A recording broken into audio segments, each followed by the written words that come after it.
தேர் நிறுத்து, என்னாச்சுன்னு பாருங்க. தேர் நின்று போச்சு, என்ன காரணம்? தெய்வ குத்தமா? தேரை நாளைக்கு சேர்க்கணுமே. இல்லைங்க, ஐயோ, இது பெரிய தெய்வ குத்தம். நீங்க என்ன செஞ்சாலும் தேர் அசையாது. இதுக்கு பரிகாரம் பண்ணணும்னா யாராவது ஒரு சுமங்கலி பொண்ணு இந்த தேர்கால்ல பலியாகணும். ஊர் மக்களுக்காக உயிரை கொடுக்க ஒரு சுமங்கலி பொண்ணு தயாரா? தயாரா? வாங்க, யாராவது வாங்க, ஊரை காப்பாத்துங்க. வாங்க, யாராவது வாங்களே. இந்த தேரோட்டமே நானும் என் கணவர் பிள்ளை வர வேண்டி நடத்துற நிகழ்ச்சி. அதனால நானே தேர்கால பலியாக தயார்.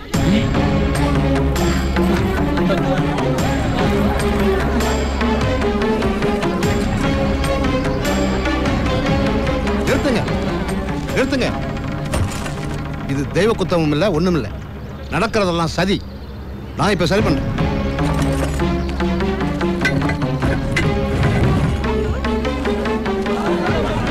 தாமரை எழுந்துருமா. இனிமே தேர் நல்லா ஓடும். இப்ப இல்லைங்க தேர இல்லைங்க.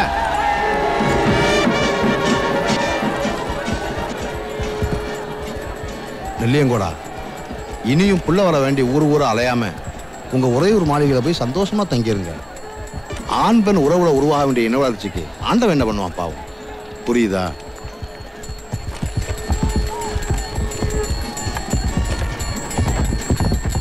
குழந்தை இல்லைன்னு கோயில் குளம் தேரு திருவிழா நிலையாம வீட்டுக்குள்ளே இருந்து முப்பால்ல 3வது பாலை படிச்சுட்டே இருந்தா இதோ பலிச்சு போச்சே அந்த ராக்கி அண்ணன் சொன்னது. ஆமா, வளகாப்பு சீமந்தெல்லாம் நடத்த வேண்டாமா? ஆமாமா, பரிகாசமா கடிச்ச பாம்பு பல பேர் அறிய மெத்த வீங்கி. வளகாப்பு போட்டா தானே இந்த ஆம்பளைங்க வீரம் ஊருக்கே தெரியும். வளகாப்புக்கு தேதி குறிச்சு நம்ம சொந்த பந்தங்களுக்கு எல்லாம் ஓலை அனுப்பிச்சிருவோம். சரியா? வளகாப்பாம் வளகாப்பு. என்ன அவமானப்படுத்தினவங்களை நான் மறக்கவும் மாட்டேன், மன்னிக்கவும் மாட்டேன்.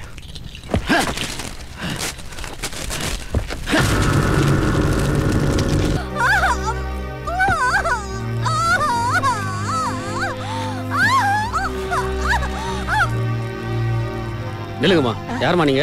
மருத்துவ வச்சிங்க. இதுக்கு முன்னாடி நான் உங்களை இங்க பார்த்ததே இல்லையே. நாங்க வெளியூர் மருத்துவ வச்சிங்க. அம்மா போய் பார்க்கலாமாங்க? தாராளமா போலாமா. நாங்க ஆம்பளைங்க தான் உள்ள போக கூடாது. நீங்க போங்க.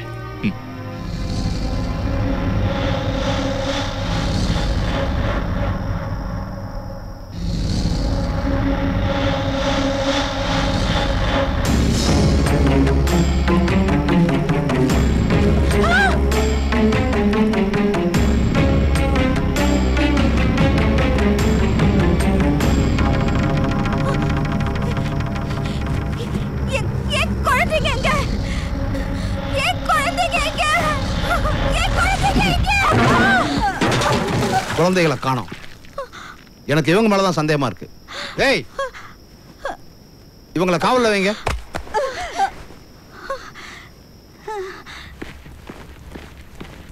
என்ன ராக்கி அண்ணரே, நாங்க கேள்விப்பட்டது உண்மைதானா?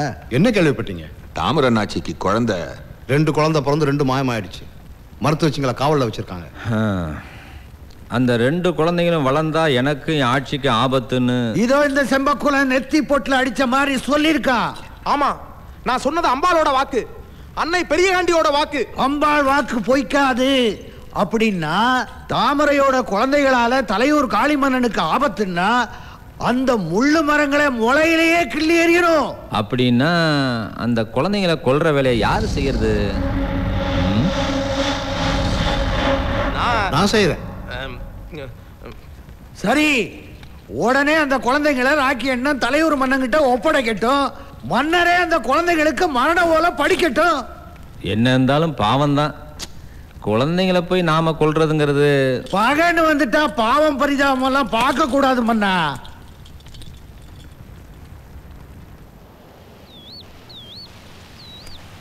அழகுனாச்சு, போன வாரம் நமக்கு 2 குழந்தை பிறந்தது. எனக்கு ஆச்சரியமா இருந்தது. அதுக்கப்புறம் அது எனக்கு மகிழ்ச்சி ஆயிடுச்சு. எனக்கு ஏதோ குழப்பமாவே இருக்கே. இந்த குழந்தைங்க யாரு? எங்க இருந்து கொண்டாந்தீங்க? குன்றுடையானுடைய குழந்தைங்க. எதுக்காக இந்த குழந்தைங்களை இங்கே தூக்கிட்டு வந்தீங்க? தூக்கிட்டு வரல அழகு, திருடிட்டு வந்திருக்கேன். இல்லைன்னா நான் இந்த குழந்தைங்களை தலையூர்காழி மன்னங்கிட்ட ஒப்படைக்கணும். இந்த அரும்புகளை அழிச்சிடணும்னு துடிச்சுக்கிட்டு இருக்காங்க. நம்ம உட்கார்ந்து பேசுற இந்த வீடு, தோட்டம், தொலைவு, நிலம், பழம், இந்த பாசறை, இது எல்லாமே இந்த குழந்தைகளுடைய முப்பாட்டன் கோலாத்தா கவுண்டர் நம்ம குடும்பத்துக்கு கொடுத்தது. அதனால கோலாத்தா கவுண்டருடைய வாரிசுகளை காப்பாற்ற வேண்டியது நம்ம கடமை. எந்த தந்தையும் எந்த தாய்க்கும் செய்யாத கொடுமையை நான் உனக்கு செய்ய போறேன். நீ உன் மனசை தேத்திக்கணும். இந்த குழந்தைகளை காப்பாத்துறதுக்காக நம்ம குழந்தைகளை தானம் கொடுக்க போறேன். என்ன சொல்றீங்க? என்னால முடியாது. ஏன் குழந்தைங்க என்னால தர முடியாது. நான் தர மாட்டேன்.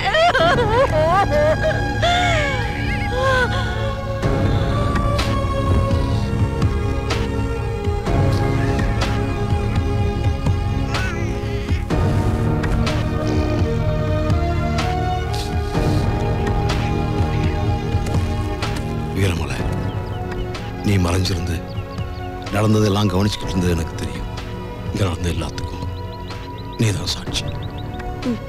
அம்மா பத்திரமா. சரிங்க.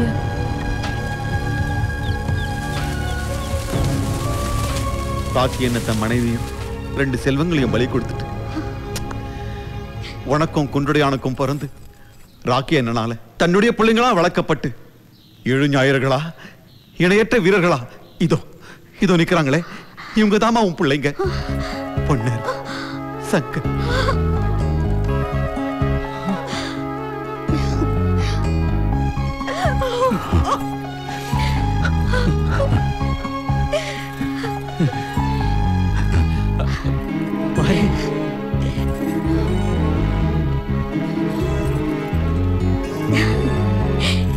இப்ப என்ன சொல்ற?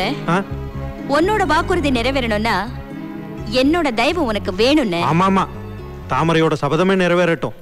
என் மகள் முத்தாயை பொன்னரும் பவளாயை சங்கரும் கட்டிக்கணும்னு கேட்டுக்கிறேன். போதுமா? இன்னும் கொஞ்சம் கெஞ்சணுமா தாமரை?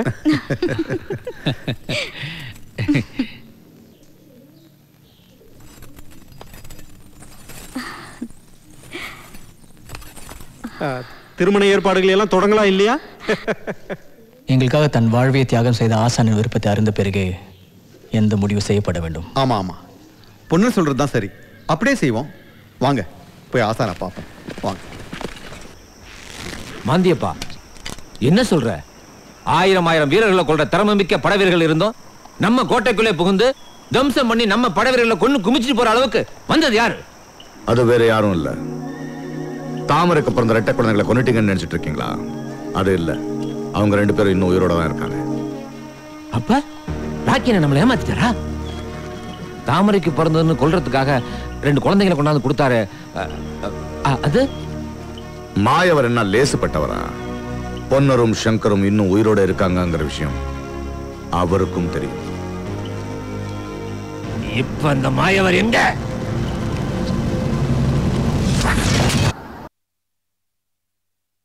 தாமரநாச்சி அவருடைய சபதப்படி பொன்னரும் சங்கரும் சின்னமலை குழந்தையுடைய பொண்ணுங்களை மணக்கத்தான் வேணும்.